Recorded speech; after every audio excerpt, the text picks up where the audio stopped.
Okay, it's Teresa. I'm back, continuing the blending process that we're doing.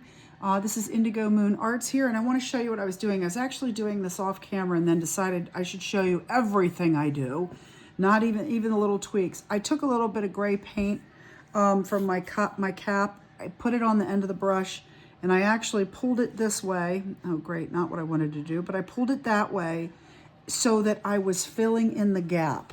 I'm going to do this. I'm cleaning my brush.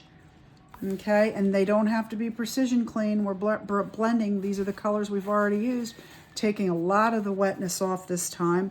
I'm going into my beige with just a little on the tip. It's very dry because I'm not painting, I'm transferring. And I'm transferring paint into that crack.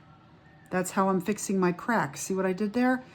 Where the image itself and the bottle don't meet quite exactly, a little bit of dry paint, enough on the end to get a little bit of a blob, and we're going the opposite direction. We are pulling towards the image, and see, that disappears.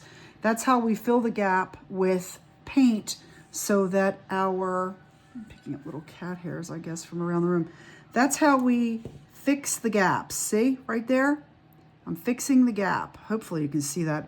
I'm so close that you can't really tell. Again, see this, oops, see this little gap?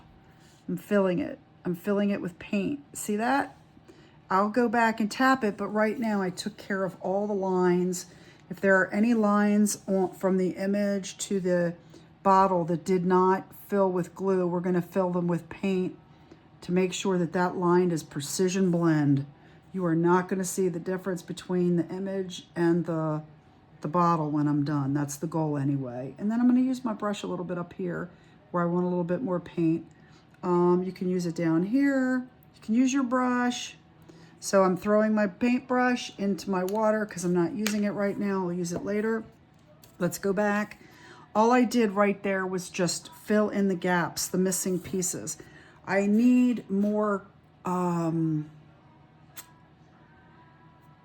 brightness. While I like a vintage bottle, and I'm going to take a little tiny bit, I think, of this, what is this? This home decor. It's lighter, it's brighter, it's not white. I could use white. White would look good. I don't have white handy. And it goes to show you how precision I'm not sometimes. All I'm doing is I'm trying to make my bottle brighter. It's too dark to me. It needs some pop. So I'm going in, I'm putting, I've really made a mess. This is how I end up messy. See what happens? It's the way I work. I don't always move things. Look, paint on my hand. This is why my paper ends up so messy by the end. But I don't care. It's not about looks. It's about how-tos. So let's get that done. You do want to make sure that you clean your hands in this case so I'm not transferring this wet paint to my bottle when I touch it. That's the problem there. So going back to what I said before in the vein of sky, I want to make this bottle brighter, and because all my colors are all muted, and so I'm going to take my brush here and I'm going to dab some white. It's an off-white, it's not a bright white, and I'm strictly doing this for eye appeal. Just look, I'm dabbing. Can you see this? This is how my paper gets dirty. I just use the craft paper to take on and off. It's all about how much material you're using. And when we are doing this kind of dabbing, we want full control, which means we want very little paint on the brush. We don't want accidents where you put too much of a blob. So this is what I'm doing. Again, keep in mind that this, as it dries, is going to get darker. So it won't stand out as much, but we really needed some additional brightness on the bottle. So why not put it where the texture is? It'll make some of that texture of the crown bottle pop, which, see, it kind of makes it look like a trellis. We are using the natural enhancements of the bottle to pull out texture. I will talk about texture a lot.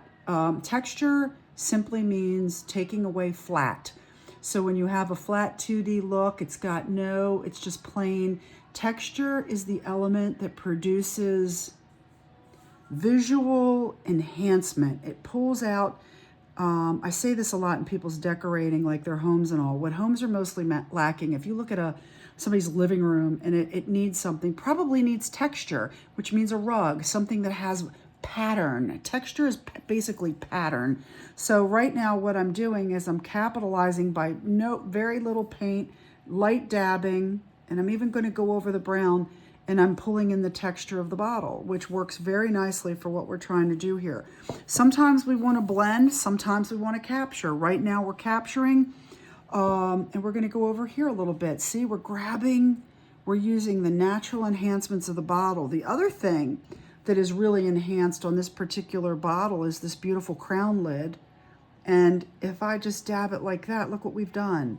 You know, I might do something special with this particular lid because I like it. I mean, it actually gives a vintage appeal it says crown, but isn't that pretty? And then a little bit on the neck and the top. Basically, I'm just going where my mind takes me, and I like what's happening. If I didn't like it, I could paint over. But now we've taken a bottle that 5 minutes ago was grayed out. It was very muted, which isn't bad. Sometimes that's nice. But gray's kind of a dull color, and we've made it pop. So again, I'm going to throw my little brush in my water. This prevents it from being dry and hard and not usable anymore. And we're going to go back and we're going to take a stipple.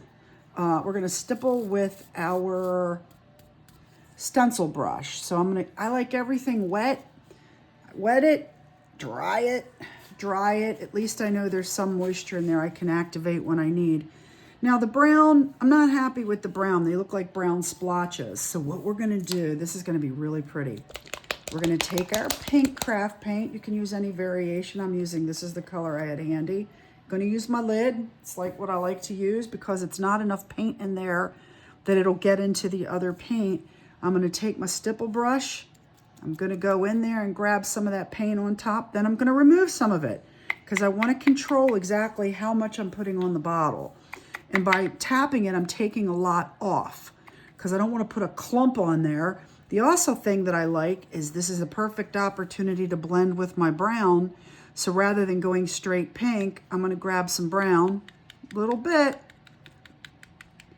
just enough to put a little bit of brown in some of those bristles, and it'll actually... See what we've done?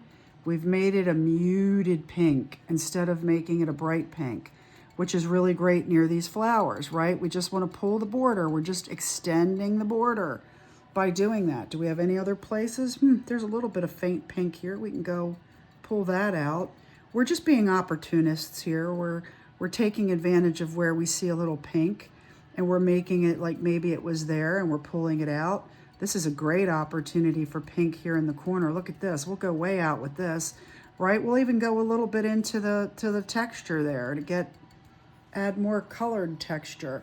So that's what we're doing. Again, I've got another 8-minute video, so I'm going to stop here. I'm going to add a little bit of pink in other places just to pull it, but we're going to stop here and keep going with the next blending video next. Thanks for watching. Let's kind of look at what we're doing.